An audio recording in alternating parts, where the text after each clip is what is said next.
Good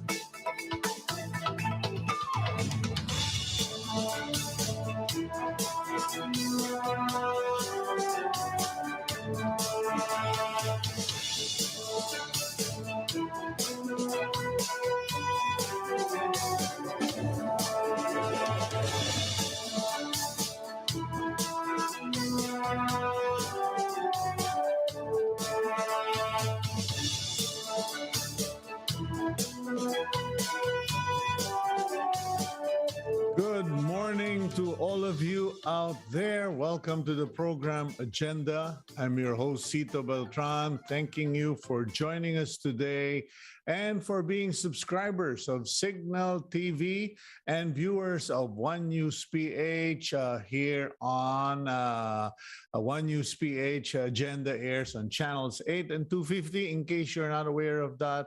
In any case, today is January 5, 2020. It's a Wednesday. Magandang umaga po sa inyong lahat na mga nanunood at nagsusubaybay sa programa.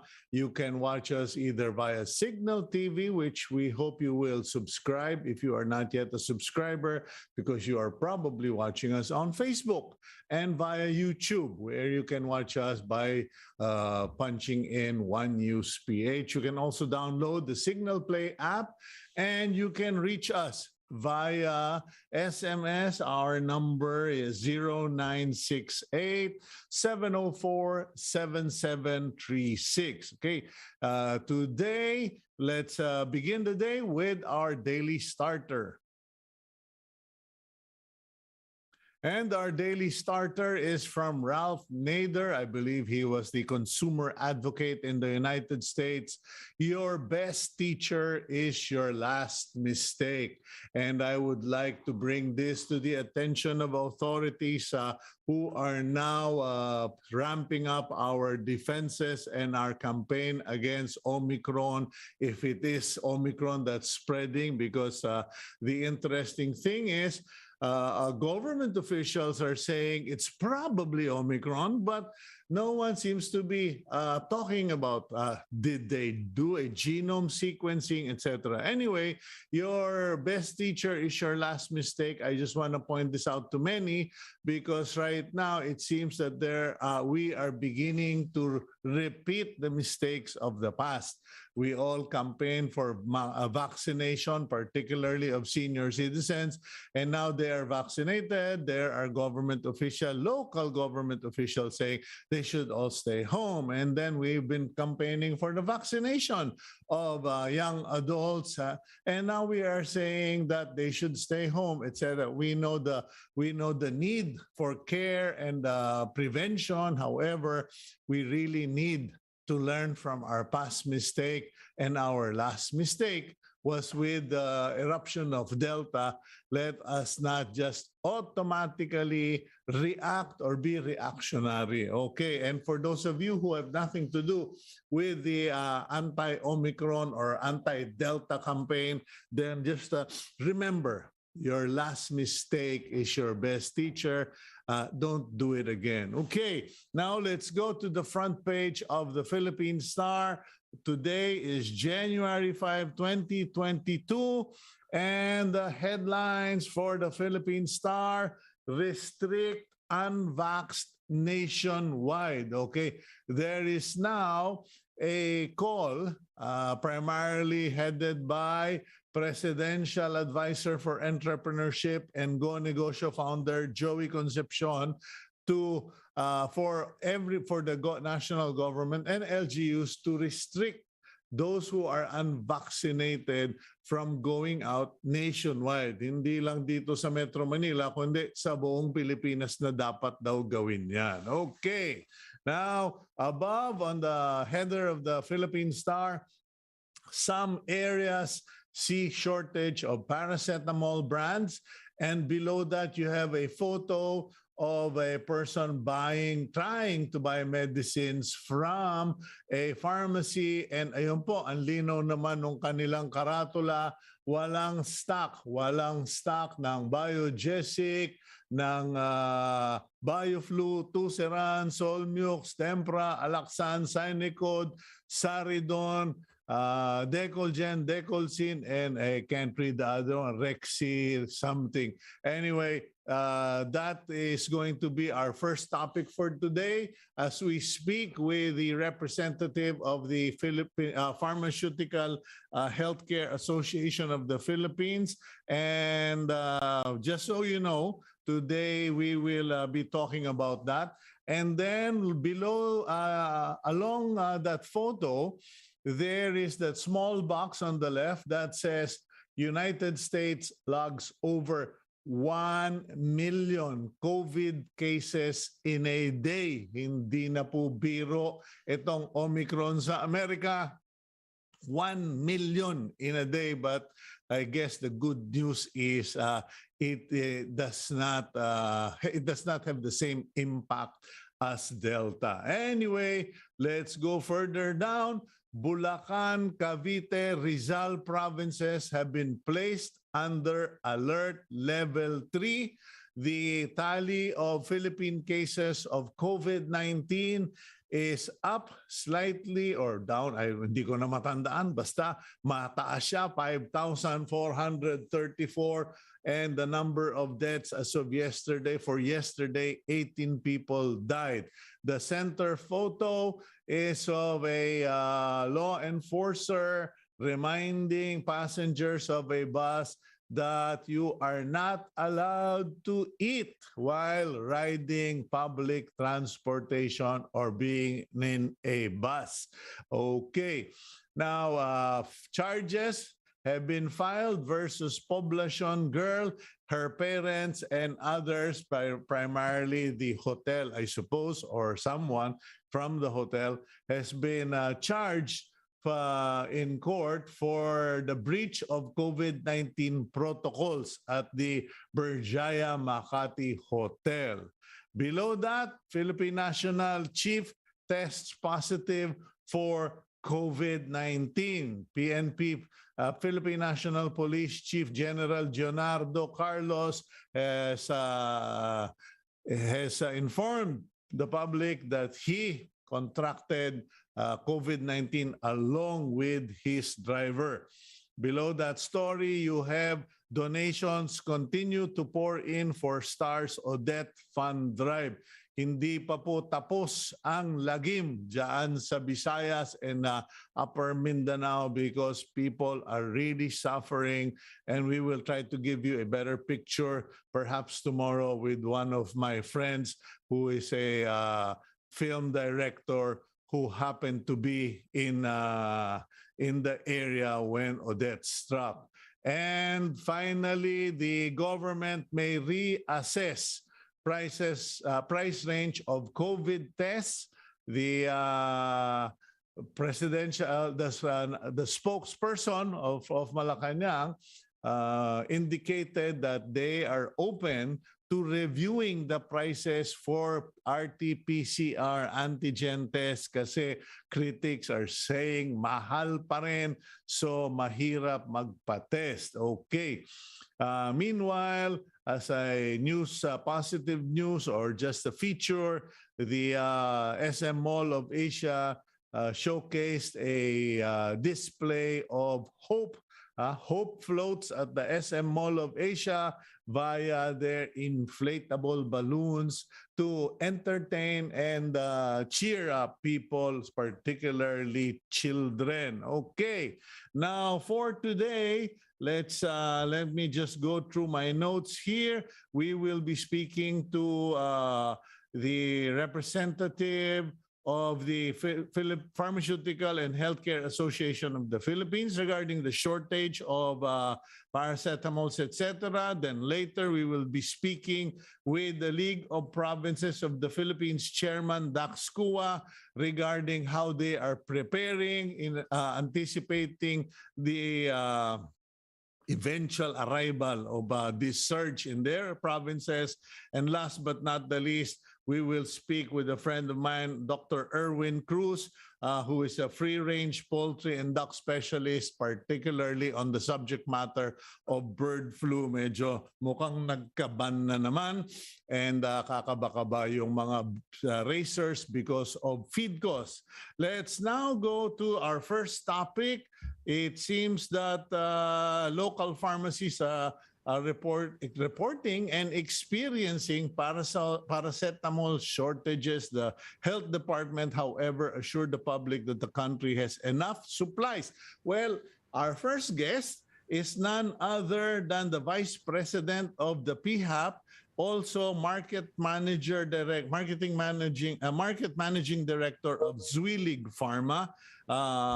She was the Senior Vice President for Operations at Metro Drug Incorporated. Let's bring in Miss Madam Jannette Jakosalem, or VP Jannette Jakosalem. Jannette, good morning to you.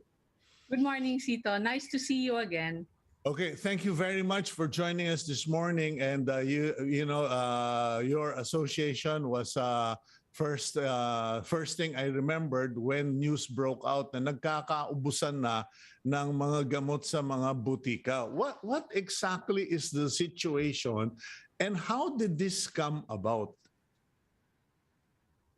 Okay, what we're observing, Cito, is an out-of-stock situation at specific boticas and branches. No? The cause really is because of the surge in demand. It's a sudden surge, which I don't think any botica, even any supply chain expert, will be able to predict and ensure you don't run out of stocks. So that's really the current situation. Plus, it's also an out of stock on specific brands. Known paracetamol, analgesic brands, these are what's going out of stock in also some of the boticas. Okay, when you say out of stock, ano ba ito? Nagkaroon ng panic buying? Or is this a result of the supply chain disruption?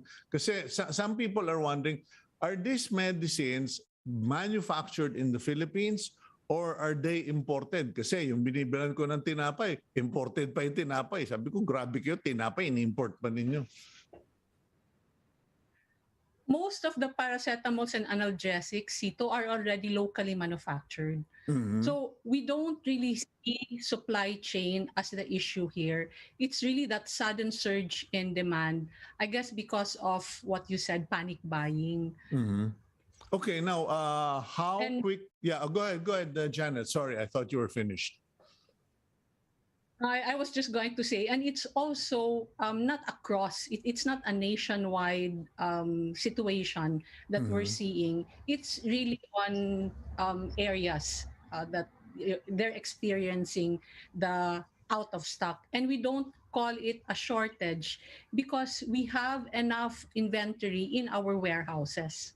Okay, how quickly will your member companies or the pharmaceutical companies be able to replenish? And are there now moves to restrict the volume of sale? Kasi clearly it's a panic buying mostly in Metro Manila. And siguro yung ibang tao, baka naman hindi panic buying kasi ako medyo ganun din ako. Parang ang mahal ng gasolina, tapos ang hirap pang lumabas, nakakatakot lumabas. So ang ginagawa, bulto na kung bumili. I buy by the box even if, I may not really use it all. I buy by the box. Now, what will be the moves of the industry regarding this? Okay, in terms of the replenishment, it's really replenishing the drugstores, Cito. So that's what we're working on. Our people, the representatives of Zulig Pharma and Metro Drug are already going around the drugstores to help and make sure that they don't run out of stocks. We will be able to replenish in 2 to 3 days. That's the average lead time that takes us to bring the medicines to the botica, to the drugstore. The industry itself, the PHAP, is really just looking at to make sure that the Philippines don't run out of supply of these paracetamols. In fact, as we speak, a number of them are already trying to source internationally. Most of them, they already manufacture locally, but just to make sure that we don't run out, they're already planning to airlift some supplies coming from other countries. Your question around limiting what people can buy, this is already beyond the industry. Cito, I think this is more government, DTI to come in and regulate.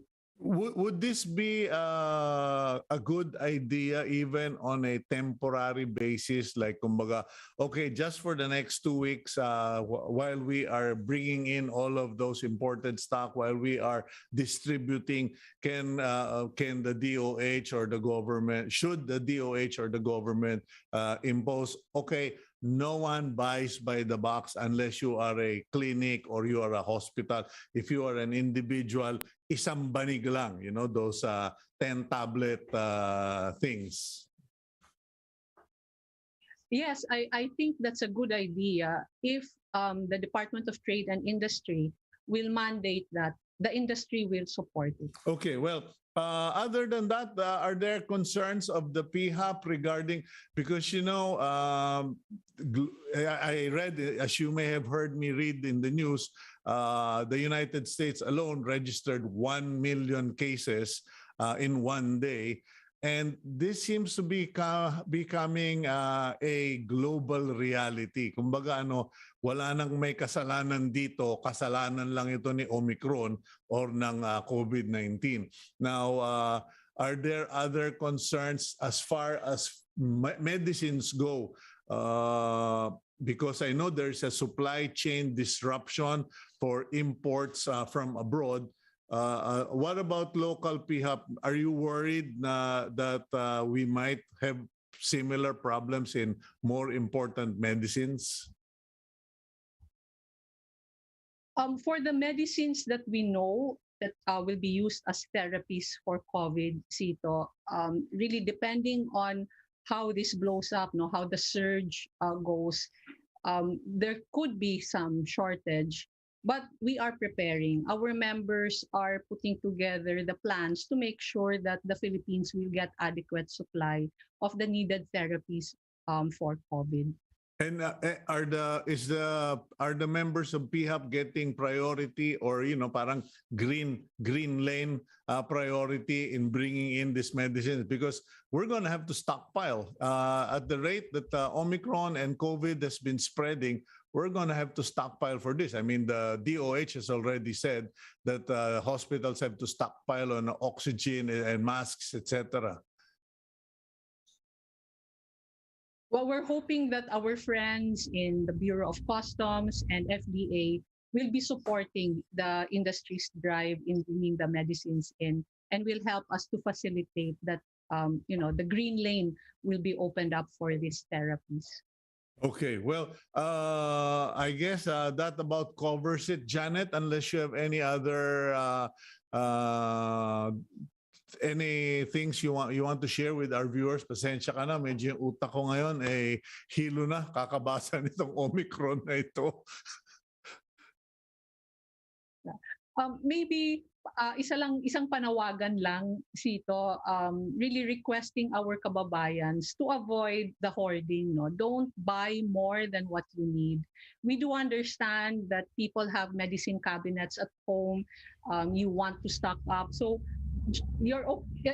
anybody is free to procure. But also please take note that there's a limit in the supply. And there may be other people that would have more need of those medicines. So if you can avoid buying and stockpiling, please do. Secondly, the medicines have expiration dates. So if you buy more than what you need, maaabutan ka ng expiration nito. Sayang naman yung pera. No? And thirdly, you can ask for other brands from the pharmacist. If the brand that you're used to buying is out of stock, we have hundreds of paracetamols and analgesics already in the market. Ask the pharmacist and they should be able to advise you of a brand that is equally effective.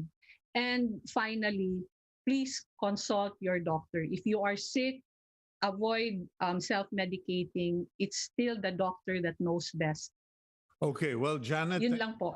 thank you very much, Janet, for all of those inputs. And may pahabol dito. Do you think there will be a movement in prices for all of this because of the high demand?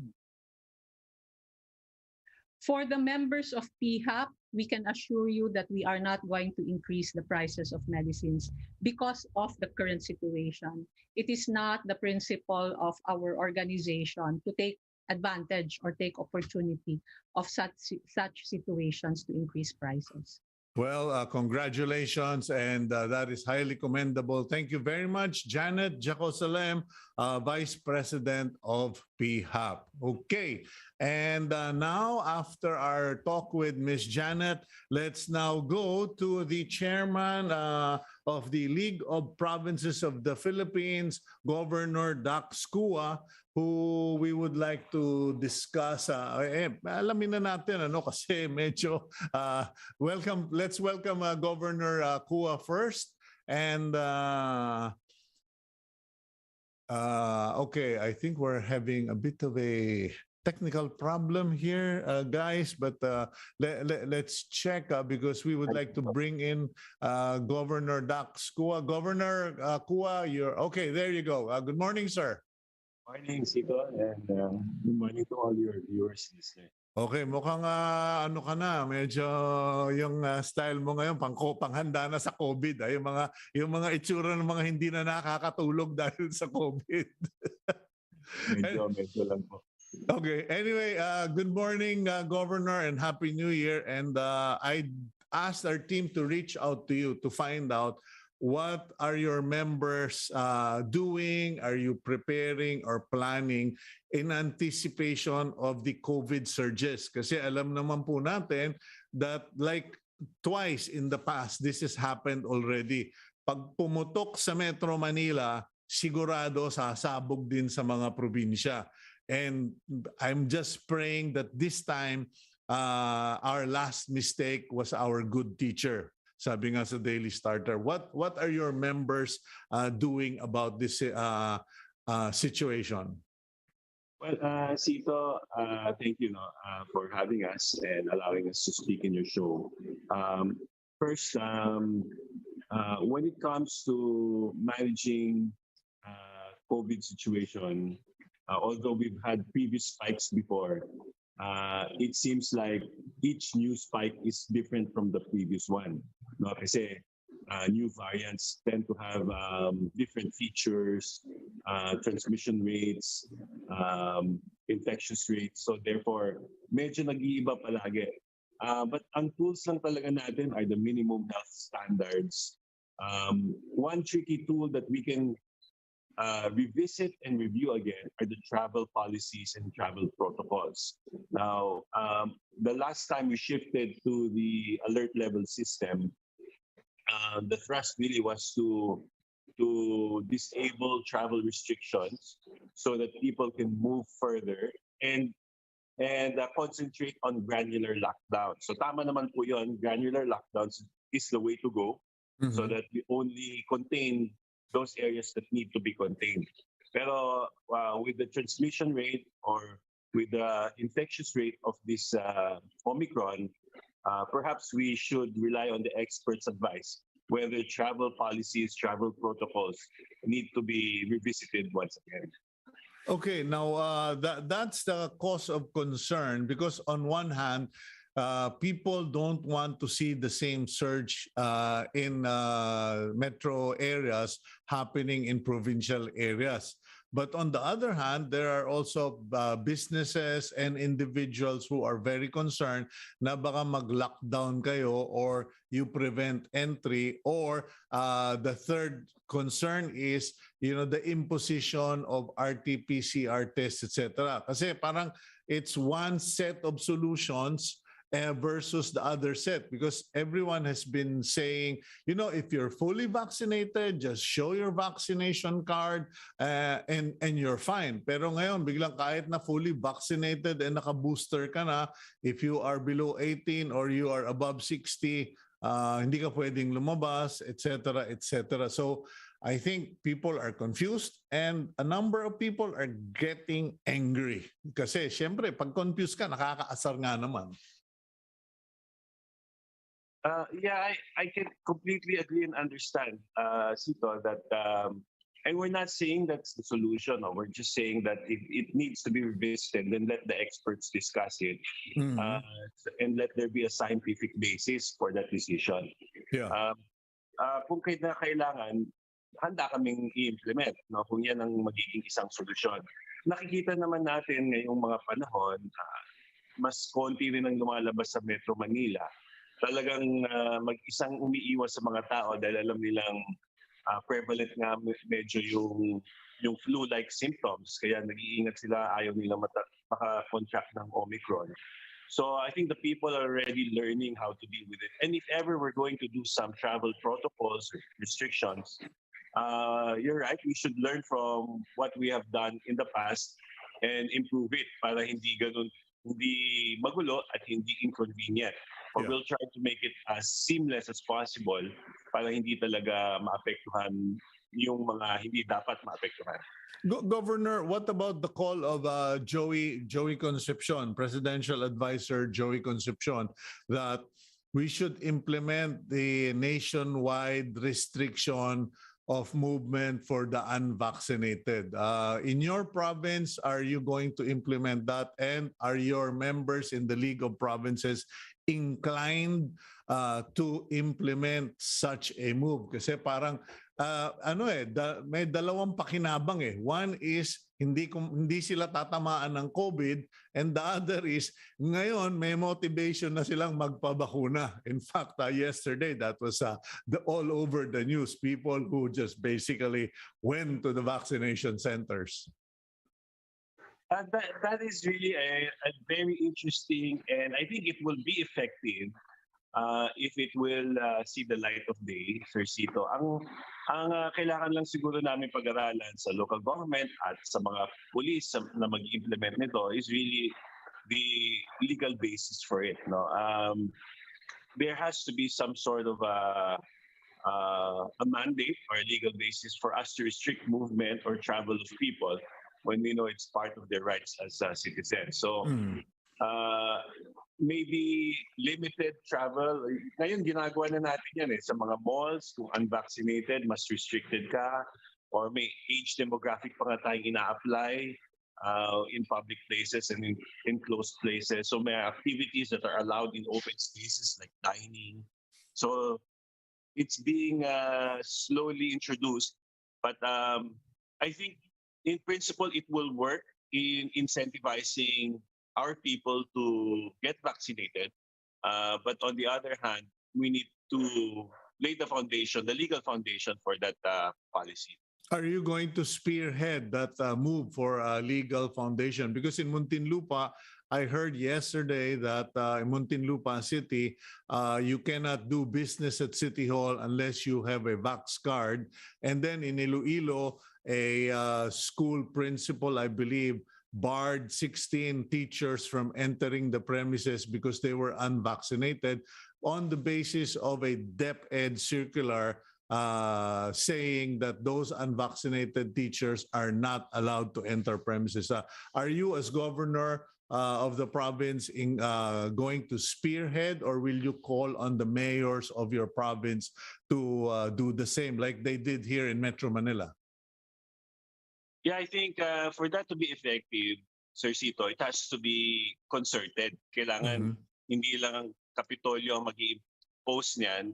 Kailangan kasama ang mga munisipyo with even the support of the barangays. No? Kasi kung hindi naman concerted yung effort, baka wala ring visa at hindi rin makatulong.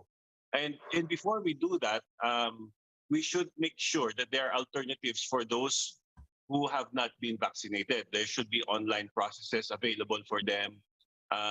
They should be able to call on remotely for services that are badly needed, like kailangan magpagamot for other diseases.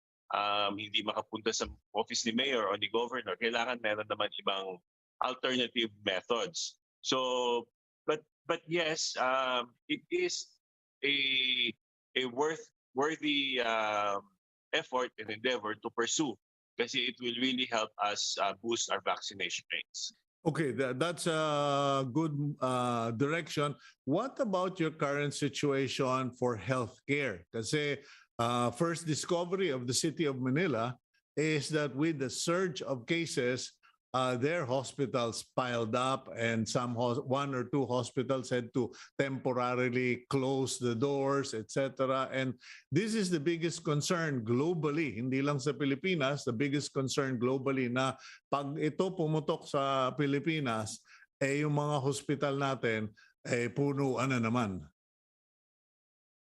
Yeah, that's one thing that we're also trying to observe with Omicron. No?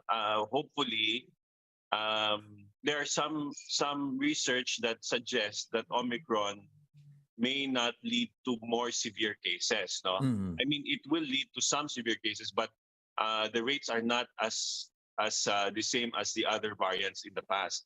But what we hope to learn from this is sana mas mababa nga maging burden sa ating healthcare system. Although we have been continuously preparing for surges, we have been upgrading our isolation facilities, our ICUs, our COVID care units. So in the past year and a half, we've been doing that already. But syempre, we don't know.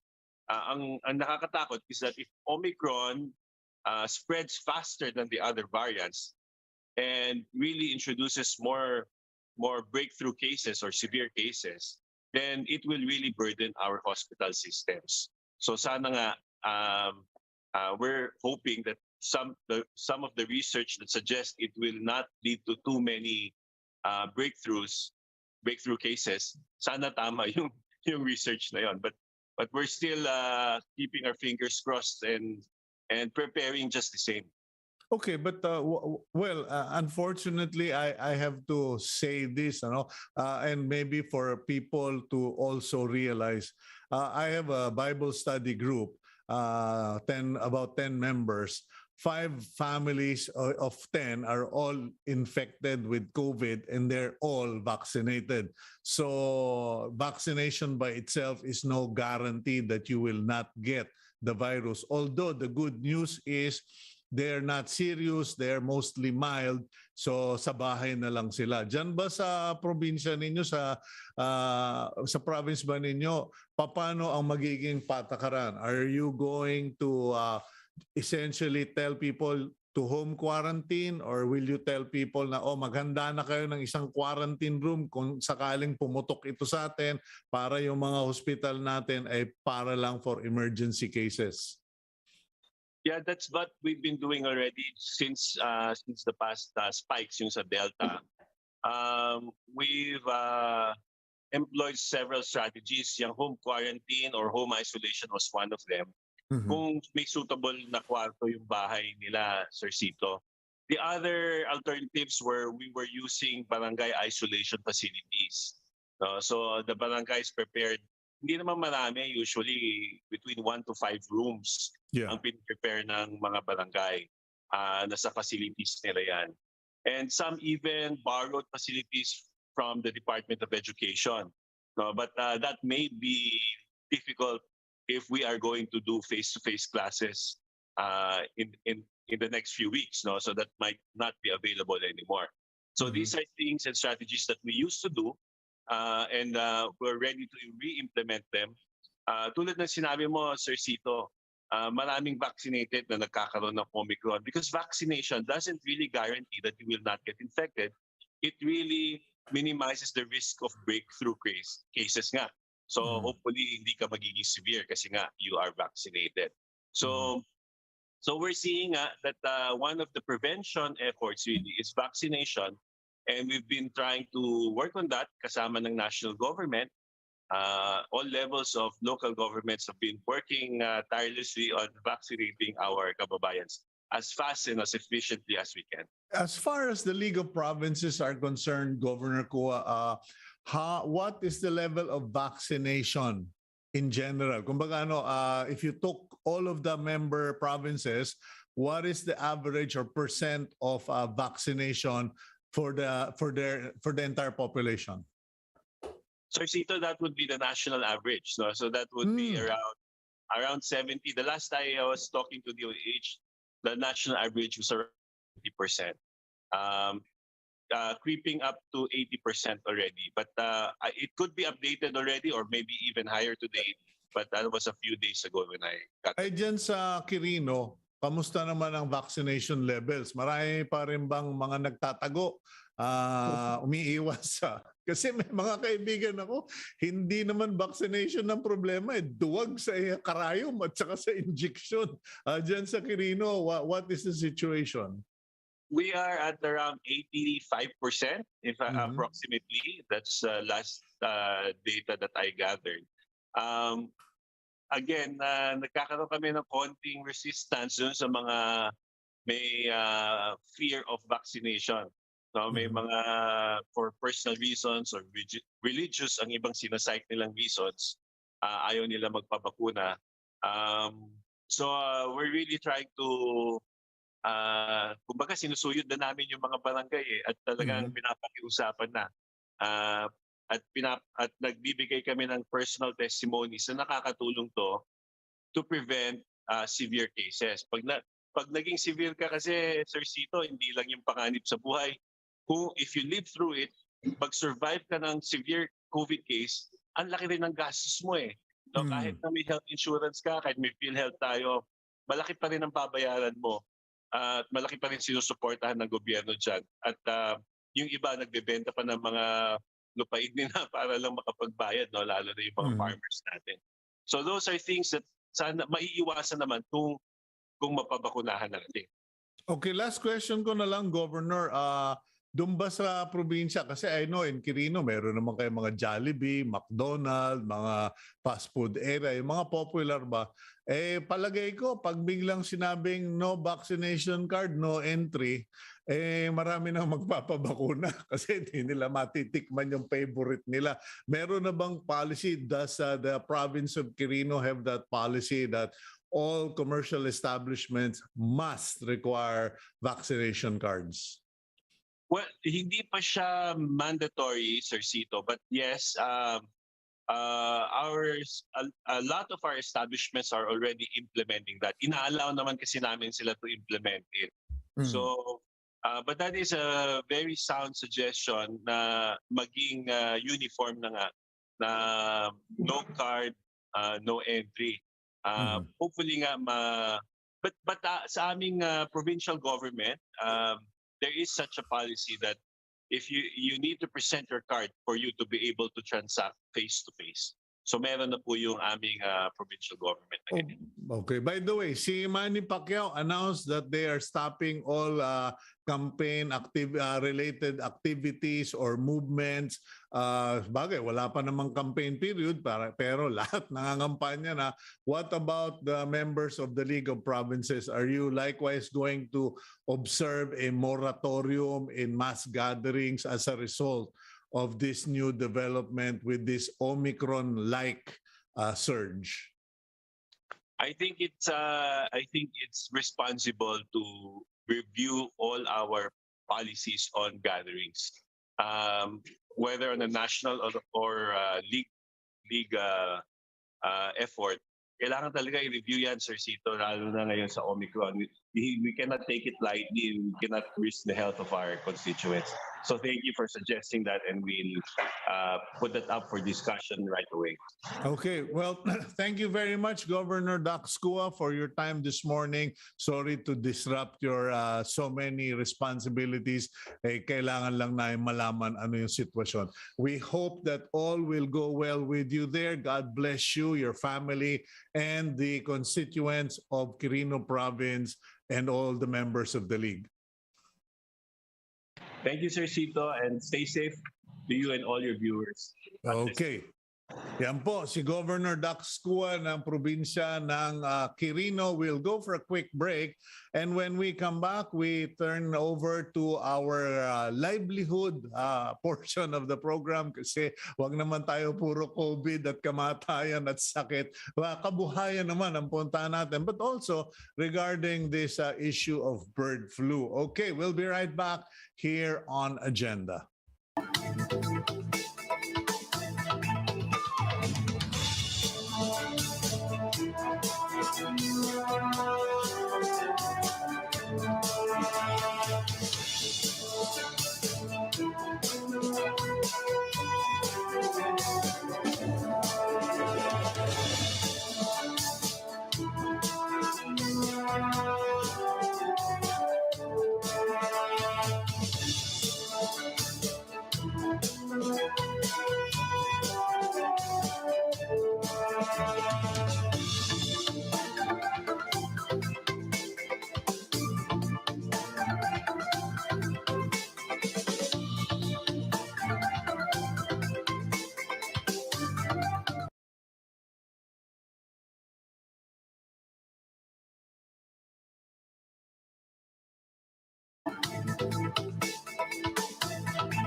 welcome back to the program Agenda. I'm your host, Cito Beltran. And in case some of you are wondering, Cito, bakit nagpipicture ka ng poultry, etc.? Well, give this a listen, okay? The Negros Occidental Provincial Veterinary Office, or PVO, places poultry and livestock losses at 742.2 million and forecast a drop in chicken supply in the next week. Diyan lang po yan sa Negros Occidental, okay? They place the value of 1.3 million dead broiler chickens at 192.6 million. 133,797 layers at 61.9 million at yung mga game fowls, etc., etc. In other words, while many of us who were not affected by Typhoon Odette, just presume that life goes on, in the Visayas, where many poultry farms are located, they got wiped out. And then the Department of Agriculture is imposing a temporary import ban on countries that have confirmed bird flu outbreaks to prevent the entry of the disease in the country. Secretary William Dar of the Department of Agriculture has issued the Memorandum Order 78 that imposed this temporary ban. And pag sinabi nyo, anong pakialam ko, ano connection ko doon? When there is a ban on imports, particularly on day-old chicks, kasi marami po dyan, mga day-old chicks, dinadala yan from different parts of Europe to the Philippines, and they are raised to become parent stock para naman makaproduce tayo ng mga layers at broilers dito. Pag biglang may ban, that is a disruption of several months. Pag may disruption of several months, patay-patay. Yung binibili ninyong 1 kilo, 1 buong piraso, you are down to half a chicken kasi may supply problem. So anyway, let's bring in my friend, the country's expert on free-range poultry and duck raising, none other than Doc Erwin Cruz. Matagal ko ng kaibigan to at naging bisita here on the program. Doc Erwin, good morning to you, sir. Good morning, Cito, and good morning sa ating mga viewers dito sa iyong The Agenda. You know, your guesting today is very timely in lieu of these developments, plus the fact na tumaas pa ang cost of feeds. And I saw you in one of your posts where you were telling poultry farmers kung matatanda na yung mga nokman ninyo, yung mga layer, yung mga matatanda at mahina na mag-produce, tirahin nyo na ng kutsilyo maisin or just, cull them because the cost of feed is so prohibitive nowadays. Now, what's your opinion on all of this development? How will this impact the supply chain in the country? Talagang magkakadikit kasi yung ating supply chain from Europe and other suppliers from America, not just with the genetics but also with the feed source. No? Any disruption with the chain, even at the transport level dahil sa COVID issue, malaking epekto sa production and productivity. And once this productivity has been affected, the prices go up. The demand is constantly increasing while the supply is not hitting the marks, no? So napakahirap po ng scenario. And maraming factors kasi that plays around. Importation, disease issues, feed issues, logistical issues. So ito yung mga bagay na talaga tama ka na na-oversee ng iba. Nakala lang nila yung manok sa lamesa nila madaling makuha ngayon. Hindi po ganun kasimple. Even with the pork issue. Napakalaki pong bagay na since ang nakikita ko kasi ever since when I guested sa program mo about 3 years ago, napakalaking backbone ang DA, ang Department of Agriculture, towards our resiliency as well as yung recovery after this COVID crisis eventually wins out. So sayang po, sayang ang opportunity. Dapat we have to grasp the setup na dapat match sa Filipino farming program. Okay, I know, Doc Erwin, that you have been single-handedly the proponent of establishing farms in the Philippines. Kumbaga, nakikita ko naman, and ladies and gentlemen, wala po kaming commercial relationship ni Doc Erwin, but I give credit where credit is due. Dr. Erwin Cruz has been holding, staging seminars all over the country and providing the materials needed for establishing farms or production center for parent stock. Kumbaga, ikaw yung nag-equip ng local suppliers. Now, how successful has this been, and are we now capable of simply producing all of this locally, or talagang kailangan pa rin natin mag-import, Doc Erwin? Genetics po, we need to import the genetics because there are facilities in Europe that are more advanced and they are really focused on providing highly productive animals na hindi natin kayang basta-basta i-set up, and it takes a lot of time or years to do that. Sa ngayon po, we've been doing this for the past 20 years and we've seen a lot of development. For example po, farmers understand now the value of genetics, good feeding, good animal husbandry management, and marketing. Kasi minsan po, pagka ang farmer umaasa lang sa kukuha sa kanyang trader and then monotasker pa siya, nahihirapan siyang makarecover because we have to admit that a lot of crops and produce are seasonal.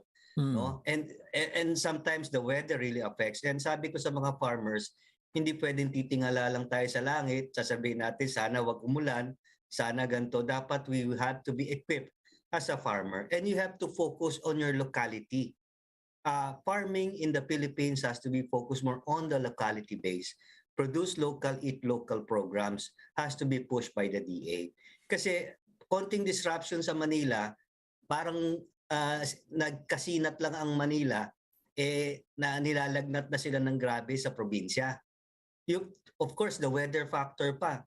Sa ngayon po, we have farmers doing the business in the provinces and distributing certified day-old chicks that are very critical in productivity measures. Kasi people think na yung sisiw is only a small part of the factor, but its genetics and feeds and good management are very critical points that the farmer has to have so that they will be successful. But that is only part of the bridge. The other part of the bridge is marketing. Hindi pwedeng ang farmer nakafocus lang sa growing. He has to be a well-rounded, modern farmer that has to be focused on marketing their produce in the locality. Hindi na katulad nung nakaraan. It's not like in the past where, farmers produce, middlemen procure, and then retailers sell. Now, for the farmer to make money, he has to be everything. He has to be the planner, producer, and vendor all together. Medyo mahirap yon. But going back to the topic of supply chain or materials, you were saying na as far as the genetic materials or the raw materials, ika nga, we are still dependent on highly developed, advanced countries and laboratory farms that produce the genetic materials, yung mga sisiu na yan, and we import it here. But locally, kinakaya na ba ng mga Filipino, and is it still a good business to get in? Kasi alam mo naman ako naglalaro-laro lang kasi ang trabaho ko talaga media. But for those who really are looking for a new business, what is the good business? Is it raising the chickens themselves, or just raising the eggs, or as we were talking about, raising parent stock for distribution to would-be producers? Akala kasi dati ang farming is a turnkey system. No? You just have the money, you can just buy everything off and then you produce. Ngayon, if you're doing in your own capacity, you slowly develop your farming in the area. So we start small. So the first thing you have to learn is to learn the basics. You understand through modules, through seminars, how it goes and what you can see. Parang mapa mo yan when you do this farming. our farmers right now, out of 10 farmers, about 7 or 8 are OFWs and seafarers. They saw what farming is outside and the benefits of it, and they want to do it here. And they don't want to ride on to the tricycle and sari-sari store mentality na pagka nagkapera, ibigay sa ano, tapos wala na. The technology has to be established and they understand it now. Ang maganda po rito is that once you develop the farming, you develop a relationship with your customers and you start developing a program of genetic breeding. So step by step po siya, hindi po siya biglaan. Because once you are new to the system, to the program, mabibigla kayo sa marketing eh. For example, may mga kumukuha po, they want 500 layers for free-range production. Ang sinasabi ko sa kanila, that set of layers will produce around 350 eggs a day to 400 eggs a day. Saan mo ibebenta yan? So, ang mentality ng Pilipino, bahala na, Dok. Kaya naman yan ng pondo. Hindi ho yung pondo, yung ating sipag na ma-unload ito. Kasi po, pagka hindi po, malulugi tayo. And the thing that farmers need to realize is that you have to see both sides of the coin. May risk, this is livestock. There are things that you have to take care of. You have to prevent things from happening to put things in a situation na magkasakit o magka-heat stress, everything before going through it. Hindi po yun parang lahat maganda, lahat hindi po. We will explain everything to you, yung both the good and the bad sides of farming, and then you will choose whether you want to do it and develop it. Ay, marami nga dyan, Doc Erwin, pagpasensyahan mo na, no? Kasi hindi ko naman tinatago, I am a volunteer lecturer ng lahat ng pagkakamali sa backyard farming for BMEG. And I've always told friends and viewers na kung bibili rin kayo ng pagkain, yes, mas mahal yung BMEG, pero mas maganda. So in the same token, kung free range naman ang bibilin, mas mahal nga yung dominant CZ mo, pero mas puro yan at mas dekalidad. Now, but what you were talking about OFWs, teachers who have shifted to poultry, but what about Filipinos who have been displaced? Or kasi ang isang discovery natin because of COVID or the pandemic is that people went to started working from home, and then there is a generation of young employees, workers who realize they don't want to work in offices anymore. They want to go to the province. They want to live outside of the cities and go into farming or poultry raising. Is this something you recommend for them to try, and what is the minimum requirement? Kasi ako, nanghingi, inaamin ko po, meron ako nahinga ng 50 layer. Sabi ko, mga sisiw, sabi ko, pengin na lang 50, total pasobra mo na yan. Inuwi ko, you're right, sumakit ang ulo ko kasi kung mangitlog araw-araw, sabi ko, paano ko lalamunin yung 50 itlog every other day? Anyway, what's your recommendation for those who really just, yung the resignation generation, they call them? Yeah. Actually, itong COVID, one thing that COVID taught is that we stayed at home, we learned to cook, we learned to raise because we saw that money is not that important because you are locked down. So hindi ka makabili 7-Eleven, hindi ka makapunta sa mga other stores. And this has led to the new generation looking into alternative farming, small garden type farmings, no? That they will just have eggs and they will just have chicken at their own leisure. Napakalaking bagay po ito na going back to really, rather than a fast food family, you're now cooking. So that is very important. Ngayon po, when you start it up, you start with 50 heads, but you have to learn things muna.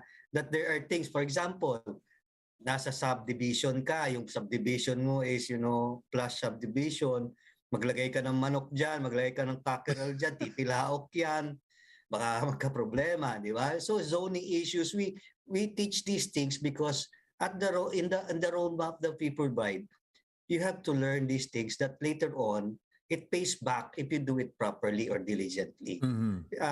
for example, as you said sa feeds, ano, ang feeds po lagi na overlook, but the value of a good quality feeds will serve its owner properly, or the buyer properly.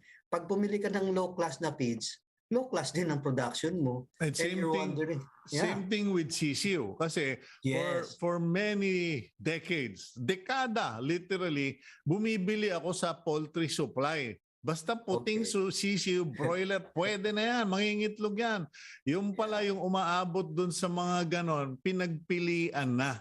Hindi, Yes. they're not the class A or class AA that like you have in CZ dominant strains na is really intended for free range or for layers. Kasi yun din ang hindi alam. Anyway, for those who are interested, paano yan? Hindi ka nakakaikot ka pa ba sa mga probinsya giving your seminar, or is it all online?